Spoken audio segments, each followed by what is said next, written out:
Nuclear energy is a comparatively new energy source, and it gets back predominantly to the fission of uranium-235. This is the fission or splitting of uranium-235 atoms. As a result, heat is released according to this equation by this guy. Energy is equal to mass times the speed of light squared.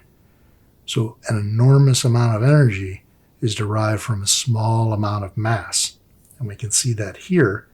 We're going to slam a neutron into a U-235 atom. That's going to split that atom into krypton and barium. And in the process, it's releasing 3 neutrons. Now, these neutrons can go on to split more uranium-235 atoms. The amount of energy that differs between the mass that results after the fission is what's going to be used to generate heat, which forms steam.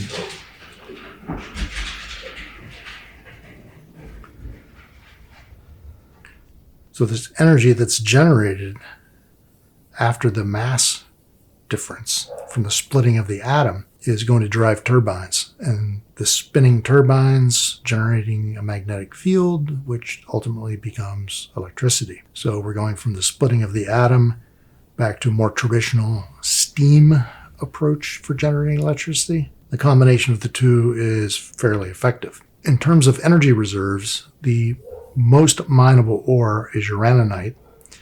This uraninite is still relatively common. There are about 240,000 quads of uraninite available, fairly easy to get to in the world. There are a couple of problems associated with nuclear energy. One is that the environmental contamination generated by nuclear energy lasts for a very, very long time.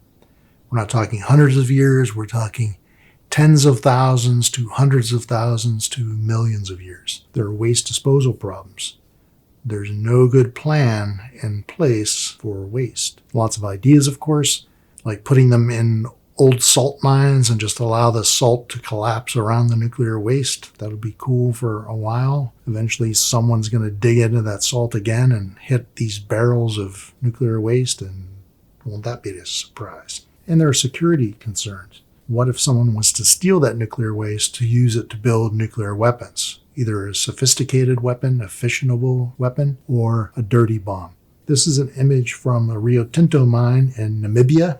It's been operating since 1976. It supplies about 7% of the world's uraninite. About 7% of the world's nuclear fuel comes from this one mine. There have been reports from the 70s on about people suffering ill health effects from working in the mine, being exposed to radioactive dust. The company says, why worry? No concern. This is the famous Yucca Mountain Nuclear Waste Repository that has been touted for a very long time, as long as I've been in graduate school at least. Going to the Geological Society of America convention every year, wherever it is, there would be a Yucca Mountain display where there are a group of people. They're trying to talk you into the safety of this. Now, what's wrong with it? It's in porous rock. It's heavily faulted and fractured.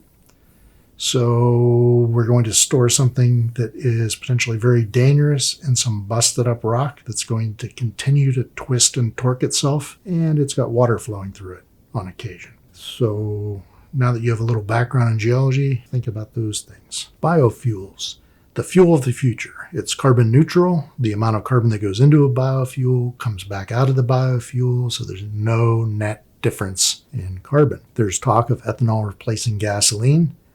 I doubt it. Ethanol doesn't contain as much energy as gasoline. Ethanol is expensive to make compared to gasoline, and it actually does damage to engines that aren't designed specifically to work with ethanol. So by putting mixtures of ethanol and gasoline in your car, you're degrading some significant things in your car. And it costs about almost a gallon of gas to make a gallon of ethanol. So again, it's a bit of a smoke and mirrors, dog and pony show kind of situation. Switchgrass is a bit different in that it's a biofuel that is easy to grow. It basically regenerates itself, harvested a few times a year, and it can either be fed to animals or it can be converted into ethanol by fermentation, just like corn would be. It's closer to being profitable.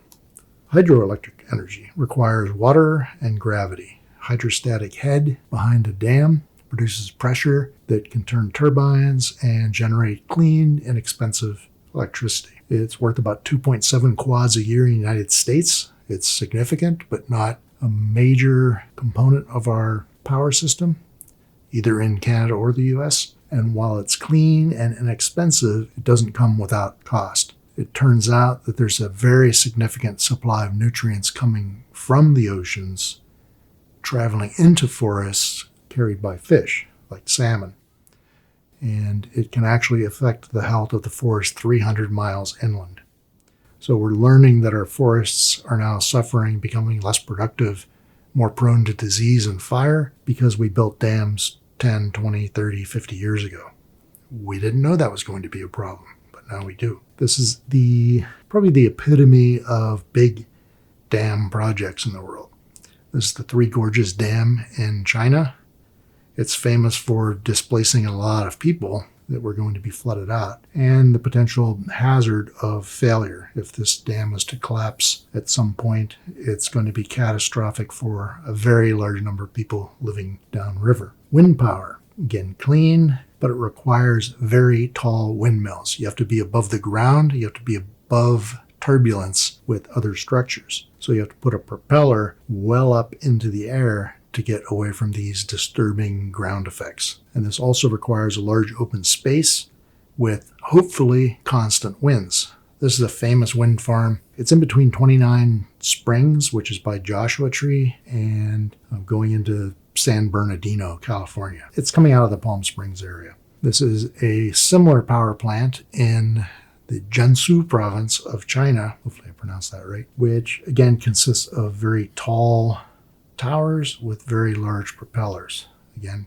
tall to get away from the turbulence of ground effect. Unfortunately, like every other source of energy we've embraced, there are problems with wind power. One of the unexpected problems was the killing of birds and bats. This is something we looked at about 10 years ago. And one of the great mysteries was, why are these animals dying around wind farms? When you look at the body, when you perform an autopsy of a bird or a bat, you don't find physical damage to the outside of the animal. So they didn't fly into the propeller. What's happening is related to Bernoulli's principle, what makes an airplane fly. The giant propellers on wind turbines are just like the propellers on an airplane. So they introduce the same effect on the atmosphere. There's a low pressure wave and a high pressure wave. As an animal like a bat flies through this pressure change, it's like going from sea level to the top of Mount Everest and back to sea level very quickly. Results in pulmonary hemorrhaging. So essentially their lungs are exploding. And this is why, again, we don't see physical damage on the animals. It's something that we're hoping to figure out a way to mediate, keep the animals from flying too close to these propellers. And there are some experiments ongoing at this time. And we took advantage of this large number of dead bats, and we analyzed their fur to see where they came from. So their migratory routes were established, in some cases for the first time, as a result of this unexpected tragedy related to wind power. Solar energy is used predominantly for electricity generation. It says here it's risk-free and non-depletable. It's mostly risk-free and probably non-depletable. Technology is expensive, and it says inefficient. That's not quite true. It's getting more efficient every year, though. And today it's used to generate about 0.2 quads per year in the United States. So this is the conversion of incoming radiation directly into electricity, a PV or photovoltaic. That's only one form of solar energy. We'll see a couple other forms in a few minutes. This is a real solar power farm. It's about 250 acres. It's in China, you may have guessed. And what it is some monocrystalline cells here that are dark and some photovoltaic film cells which are lighter in color. So the juxtaposition of the film technology with the monocrystalline silicon wafer technology gives you these two different colors.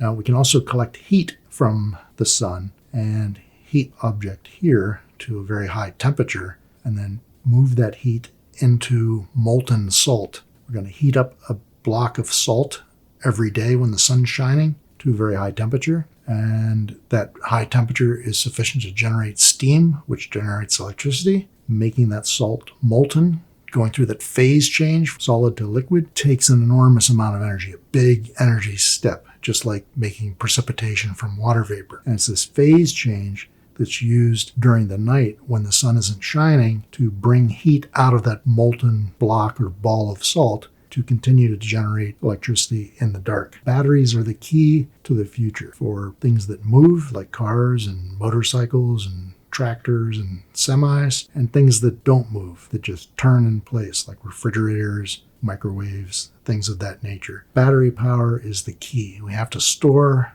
solar energy some way to get us through the night, get us through rainy or snowy periods. Geothermal is kind of stalled out. It had a lot of promise. Much of that promise has been reached. And now we're in kind of a quasi-invariant time. So we're not adding much more geothermal potential these days. One of the issues is it depends on the kind of geothermal. There are a number of different ways to approach this problem of generating energy from geothermal. One of them, using natural rock that's been fractured, has ultimately some disposal problems. The water that comes up out of the ground to generate steam is not potable water. So anything we pull out of the ground, we have to deal with. We have to put it somewhere where it's not going to cause problems. So what does this mean for our future? In our future, the fossil fuel share will decrease. It says here slightly. I think it's going to actually be pretty substantial and pretty quickly, as in within the next 10 to 30 years. Petroleum for the time being will remain the largest source of energy. Coal consumption will grow the slowest, and gas consumption will grow the fastest. Nuclear energy will grow faster than fossil fuels as a whole, and renewable energy will be the fastest growing source of energy of all. So it's ultimately going to outpace all of these others. Those renewable energy, wind, solar, tidal, those kind of energy sources are going to be the big winners ultimately. If we look at energy consumption by source, we're going to see oil taper off. We already see that happening. Coal is going to level off as well. Natural gas is going to climb for a few more decades potentially because it's still cheap. In fact, it's so cheap, as you saw, that you can't get rid of it. You can't sell it. Bioenergy will increase, but I don't think much.